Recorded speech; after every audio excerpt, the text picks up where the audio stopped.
بسم اللہ الرحمن الرحیم۔ السلام علیکم ناظرین، آج ہم بات کریں گے سیکشن 5 کے بارے میں، the Punjab prohibition of kite flying ordinance 2001 کے بارے میں، جس میں بتایا گیا ہے کہ کون سا پولیس آفیسر جو ہے وہ اگر کسی کو دیکھ لے یا اس کے پاس انفارمیشن ہو کہ وہ کائٹ فلائنگ کر رہا ہے یا اس کے پاس سٹوریج ہے، وہ بیچنے کے لیے اس نے کوئی ڈورے وغیرہ رکھی ہوئی ہیں یا گڈے رکھے ہوئے ہیں، تو وہ اس کی گرفتاری کیسے کر سکتا ہے، کہ کون شخص کر سکتا ہے، کون سا پولیس آفیسر ہے، اس کا کیا رینک ہونا چاہیے اور اس کے بعد کیا اس کے اختیارات ہیں۔ Power of entry, search, seizure and arrest without warrant. اب یہ اس میں بتایا گیا ہے کہ اس کو کسی اجازت کی ضرورت نہیں ہے، کس کو؟ ایک پولیس آفیسر کو، کہ وہ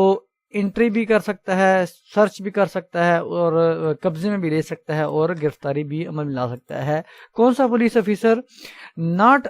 اے police officer not below the rank of sub inspector. 2 پھول والا ہوتا ہے، آپ دیکھ سکتے ہیں اگر کسی کو پتا ہو، سب انسپیکٹر ہوتا ہے 2 پھول، جس کے شولڈر پہ 2 پھول لگے ہوتے ہیں۔ تو اگر تو پولیس آفیسر 2 پھول والا ہے، سب انسپیکٹر ہے، تو وہ گرفتاری عمل میں لا سکتا ہے، قبضے میں لے سکتا ہے کوئی بھی میٹیریل، کوئی ڈور ہے، کوئی گڈے ہیں، کوئی دھاتی، جو بھی ایسے تارے وغیرہ، مانجا وغیرہ جو بھی ہے، تو وہ اپنے قبضے میں لے سکتا ہے سب انسپیکٹر، یا اس سے اوپر، لیکن اس سے نیچے نہیں ہونا چاہیے۔ اب لکھا ہے کہ police officer not below the rank of sub inspector upon information, یا اس کو کوئی اطلاع ملتی ہے، اور فرام ہز پرسنل نالج، یا اس کو خود ہی پتا ہوتا ہے کہ ایسا کام کیا جا رہا ہے، یا ایسے گڈے بیچے جا رہے ہیں، یا ایسے گڈے اڑائے جا رہے ہیں، تو and after such inquiry as he thinks necessary, اور انکوائری کرنے کے بعد وہ کیا کر سکتا ہے؟ نمبر اے پہ لکھا ہوا ہے اریسٹ، گرفتار کر سکتا ہے without warrant any person committing or suspected to have committed an offense under section 4۔ اس شخص کو گرفتار کر سکتا ہے بغیر وارنٹ کے کہ جس شخص نے کوئی کمٹ کیا ہو سیکشن 4 کی وائلیشن کی ہو۔ اب سیکشن 4 میں یہ ہے کہ میں نے ایک ویڈیو اپلوڈ کی تھی پیچھے، جس میں بتایا گیا تھا سیکشن کہ کوئی شخص نہ ہی اڑائے گا،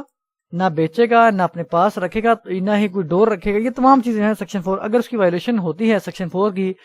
تو جو سب انسپیکٹر ہے وہ اس کو گرفتار کر سکتا ہے، اس شخص کو جس نے اس کا کمٹ کیا ہو۔ آگے لکھا ہوا ہے آر سسپیکٹڈ، یا اس کو شبہ ہو کہ اس نے یہ عمل کیا ہے، یا وہ دیکھ لے رنگے ہاتھوں پکڑ لے، یا اس کو شبہ ہو کہ اس نے یہ کمٹ کیا ہے۔ Or suspected to have commit. اب بی پہ بتایا گیا ہے انٹر، داخل ہو سکتا ہے وہ police officer, and search such place, کسی ایسی جگہ پہ داخل ہو سکتا ہے، ایٹ اینی ٹائم، کسی بھی وقت، ود سچ اسسٹنس، کسی مدد کے ساتھ داخل ہو سکتا ہے، as he may require, and using such force as may be necessary, اور اپنے ساتھ کوئی عملہ وغیرہ، جو پولیس ملازمان ہیں وہ اپنے ساتھ، اینی فورس سے مراد کوئی بھی جو فورس پولیس فورس ہوتی ہے، مے بی نیسسری، یا کوئی بھی اپنے ساتھ رکھ سکتا ہے اس گرفتاری کو یقینی بنانے کے لیے۔ اب سب سیکشن 3 ہے، seize and take possession of any articles reasonably suspected to have been used اور intended to be used for the purpose of committing an offence. اب سیز سے مراد قبضے میں لینا ہوتا ہے، اور ٹیک پوزیشن بھی وہ قبضے ہی ہوتا ہے،